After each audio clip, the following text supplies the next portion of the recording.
O să încep tot cu lucrurile de bază, pentru că lucrurile de bază primează, ca în orice sport. Primordial, ca să-ți crească bicepsul și ca să-ți crească brațele, trebuie să faci picioare, da? Repet, primordial este că atunci când vrei să crești masa musculară a bicepsului sau a tricepsului, să faci picioare. Atunci când vei face genuflexiuni, da? Vei sta cu mâinile contractate, datorită faptului că tu cobori jos în genuflexiune și depui atât de mult efort încât să îți echilibrezi corpul, o să lucreze extraordinar de mult bicepsul. Pur și simplu, într-o săptămână în care nu ai făcut brațe, încearcă să faci genuflexiuni și să, la finalul antrenamentului, să observi pomparea brațelor. Și îți garantez că o să-mi dai dreptate. Din nou, revin la elementele de bază. Atunci când faci tracțiuni, bicepsul îți lucrează extraordinar de mult. Atunci când împingi la piept, tricepsul îți lucrează extraordinar de mult. Atunci când faci flotări, îți lucrează pieptul. Ok, flotările sunt făcute pentru piept, ok, dar lucrează și tricepsul în același timp.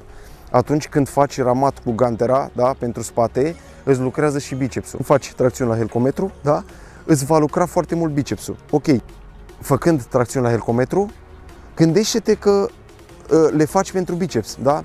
Fă de 2 ori pe săptămână tracțiuni la helcometru, fă de 2 ori pe săptămână genuflexiuni, fă de 2-3 ori pe săptămână împins la piept. Doar că nu cu o greutate extrem de mare. Ca odată să fie împins la piept cu o priză mai largă pentru piept și odată să fie împins la piept cu o priză mai scurtă pentru triceps, unde îți stimulează și mușchii pieptului, dar în același timp te concentrezi pe triceps. Îndreptare cu bara olimpică, da?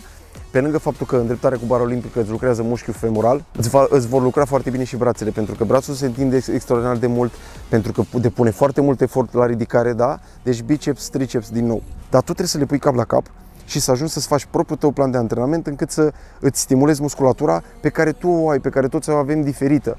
Fiecare mușchi din corp este proporționat diferit, este la o dimensiune diferită, la o densitate diferită, are o memorie musculară diferită, contează foarte mult ce ai făcut în copilărie, contează foarte mult cum ți-ai dezvoltat metabolismul și arderea grăsimilor în timpul copilăriei, în timpul adolescenței, da?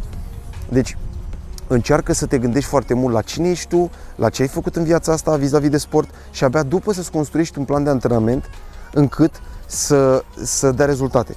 Încearcă să te schimbi pe tine și revenind la subiect, dacă te interesează brațele, du-te la sală și fă exerciții de bază, exerciții compuse care te ajută la stimularea mușchilor brațelor. Primul lucru pe care îl facem, o să dăm drumul la cuptor.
Bun, și cam așa arată rezultatul final.